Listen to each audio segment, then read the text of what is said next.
binabawi ang PRO laban sa inyo. Hindi pa rin ho kayo pwedeng lumapit kay Rosan Abisames. Sundin nyo na lang ho para di tayo magka-problema.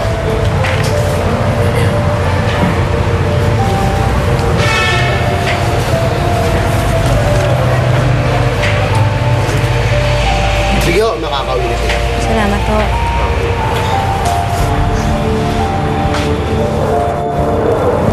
Salamat naman.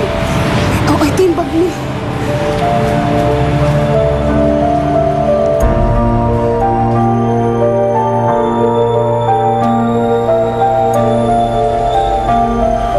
Sorry na, Dre. Okay, sorry na kagabi. I know how much Roseanne means to you, pero wala talaga tayong laban kay Joe. Siya may karapatan sa bata eh. Di ganyan ang laging sagot mo eh. Move on, walang magagawa. Yan lagi sinasabi mo kahit pa kay Mikmik noon. Andre... Hindi mo ba talaga kami pinakikinggan o talagang wala kang pakialam sa pakiramdam namin? Ano ba, talent lang ba kami sa'yo? Negosyo na lang ba talaga kami? Kailan nangyari yan?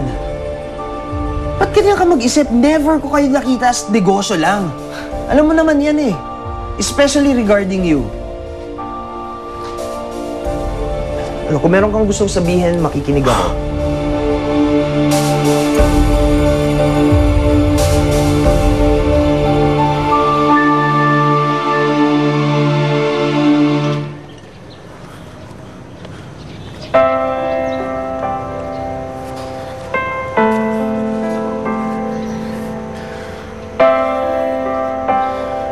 Kuya Miko,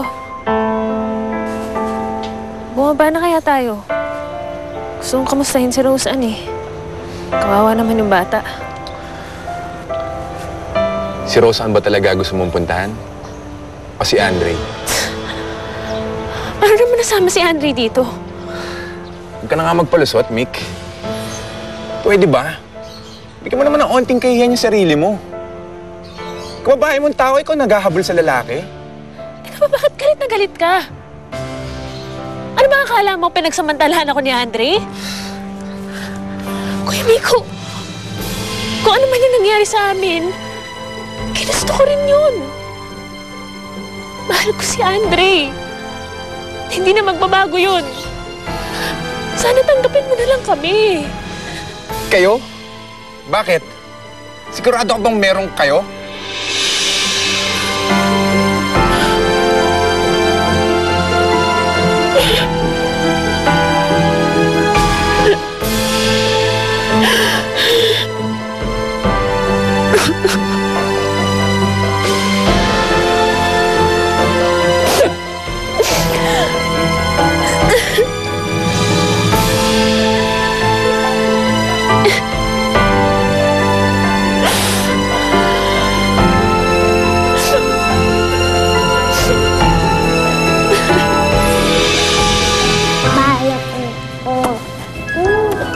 Sige, ingat ka na dyan, ah.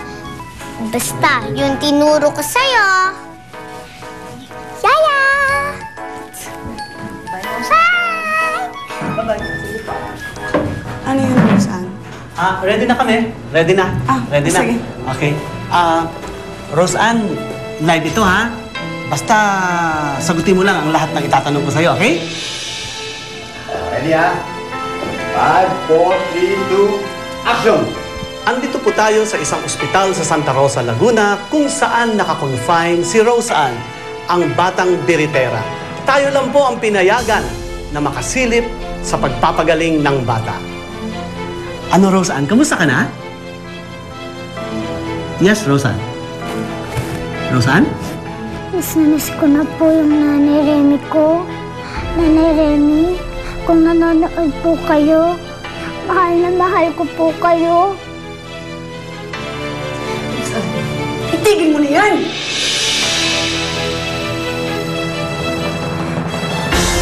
I'm sorry, Ansel, ha? Sorry.